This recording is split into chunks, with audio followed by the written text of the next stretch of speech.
soir, j'ai assisté à un spectacle. Il ne faut pas qu'on puisse dire que ce spectacle se passait l'après-midi. L'idée, c'est que Marin, donc mon petit-neveu qui est dans le film, venait de s'acheter une caméra. Il avait économisé un an pour acheter cette caméra. Il était tout heureux d'avoir acheté cette caméra. Donc je lui ai dit, ah bah ça tombe bien, tu vas venir filmer grand-mère, Mamé, tu vas venir la filmer, et moi je vais te filmer en train de la filmer, pour faire les générations. Et à ce moment-là, il y avait la mort de mon père et la mort de Romer.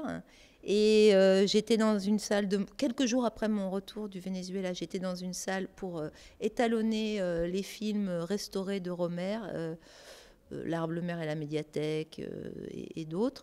Et je me suis dit, mais qu'est-ce qui va arriver des films de mon père? En fait, ils vont tous disparaître. Non seulement il est mort, mais lui va disparaître. Ne pose pas la question, dis-moi simplement dans quel ordre ça va se passer au point de vue direction.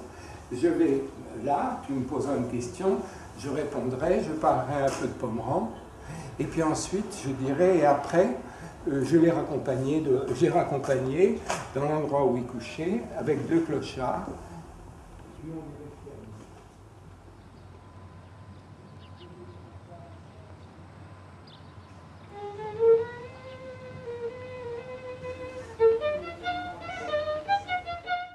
Et c'est ça qui m'a donné l'impulsion d'aller voir le producteur et lui dire, ben voilà, je voudrais faire un film sur la disparition. C'était le moment où on fermait les labos. LTC a fermé, GTC, et Éclair était en difficulté. Donc là, j'ai voulu le saisir à tout prix, ça. Je me suis dit, attends, ça, il faut à tout prix filmer parce que c'est important. Ce serait mieux peut-être que Melville.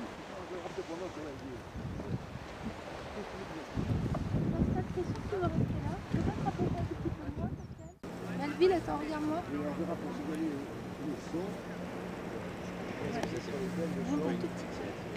Romer, un jour, je lui avais posé la question, mais quelle serait votre caméra idéale? Il m'a dit, ah, surtout pas. Ça, alors là, je détesterais qu'on fasse une caméra pour moi. Il n'y a pas de caméra idéale, ça ne m'intéresse pas. Il utilise des outils qui sont à sa disposition, mais il n'a pas du tout besoin qu'on lui fabrique un outil pour exprimer sa pensée. Donc la sobriété chez Romer s'exprime par le fait qu'on prend juste le strict nécessaire comme matériel pour éclairer. On réfléchit toujours énormément pour ne pas abuser des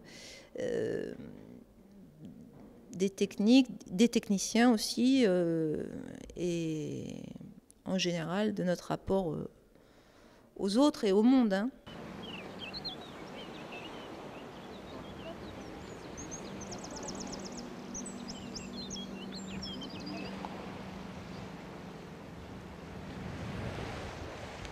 Évidemment que la dimension artistique dépasse toujours tout.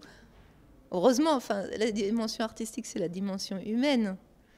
Même si je reconnais être née dans un monde qui m'a tout donné, je reconnais aussi que ce monde qui m'a tout donné, la vie, est beaucoup plus importante que les techniques que nous pouvons inventer, nous, et qui ne sont que des techniques sans esprit. Enfin, il y a l'esprit et la matière. Quand on dissocie l'esprit de la matière, une technique n'a pas d'esprit. La beauté de la nature, c'est son esprit. Donc le sens artistique, c'est donner une forme d'expression à cet esprit.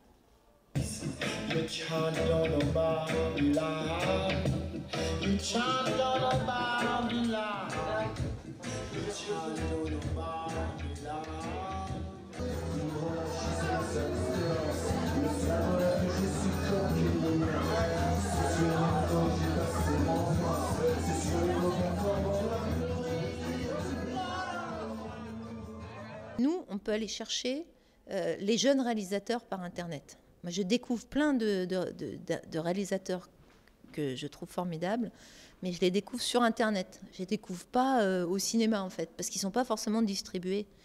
Donc la sélection, elle ne se fait pas uniquement par rapport à une conservation du passé, mais aussi au temps présent de ce à quoi on a accès. Internet n'est pas une alternative pour conserver, mais pour diffuser et pour nous faire...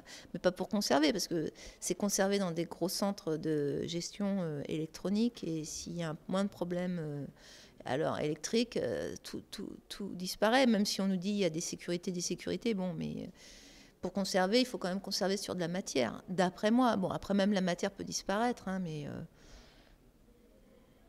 Il ne faut pas mélanger conservation et diffusion, je pense. Et jusqu'à présent, on mélangeait conservation et diffusion, puisque le support 35, le support pellicule, était un très bon support de conservation.